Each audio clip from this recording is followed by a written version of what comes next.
Joining us now, Minnesota State Representative Esther Agbaje, whose district includes part of Minneapolis.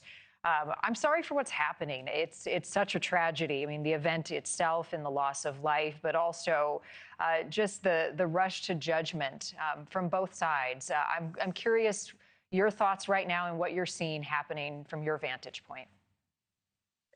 Yes, I mean, today is a really sad day waking up to the fact that ICE agents have continued to come into our city, harass people, terrorize people, kidnap people. And then today we knew what was bound to happen. They killed someone.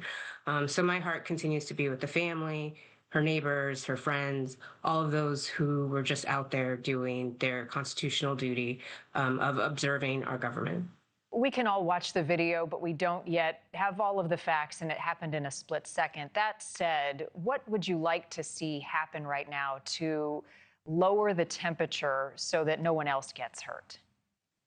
I think what needs to happen is we need to continue to tell the truth about what happened. As we can all clearly see in this video, we have ICE agents that are untrained, acting unlawfully, and they're not doing any job related to safety. Well, And so I think what they're needs not to happen untrained, now. and they're not untrained, and they are doing the job that they were trained to do. We don't have the facts, however, about this particular incident, and it happened, as I said, in a split second. So I want to push back on rushing to judgment in this one instance. No one is rushing to judgment. I think we just need to be clear about what we see in our videos, what we see from eyewitnesses. That is what we need to be clear about in this moment, so that way we can get justice for this family, right, and justice for our community. And sticking to the facts. And sticking to the facts. What can happen? So the mayor of Minneapolis has said ICE agents need to leave, and the Department of Homeland Security says we're not going anywhere. From where you sit, how can the conversation move forward from both sides? What concessions need to be made? At this point, I think both our mayor and our governor have said it clearly, and many of our federal representatives. ICE needs to leave. We need to be able to have these conversations elsewhere. The tension on the ground is way too much. The way that they are acting, the way that they are conducting whatever business they meant to conduct does not keep us safe, and in fact is hurting our community.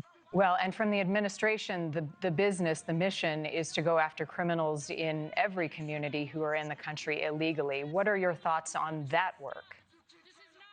I don't know how they've been doing that in Minnesota. As we know, we have multiple stories of U.S. citizens being detained and then released, but enduring harassment during that detainment.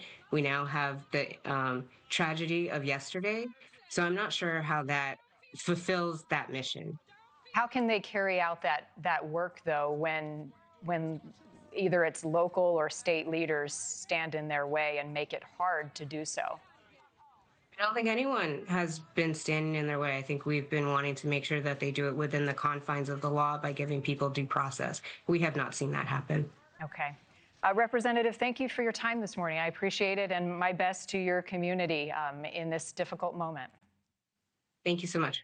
Thank you for watching. Subscribe below and download our NewsNation app right now on your phone, and you will get fact-based, unbiased news for all Americans.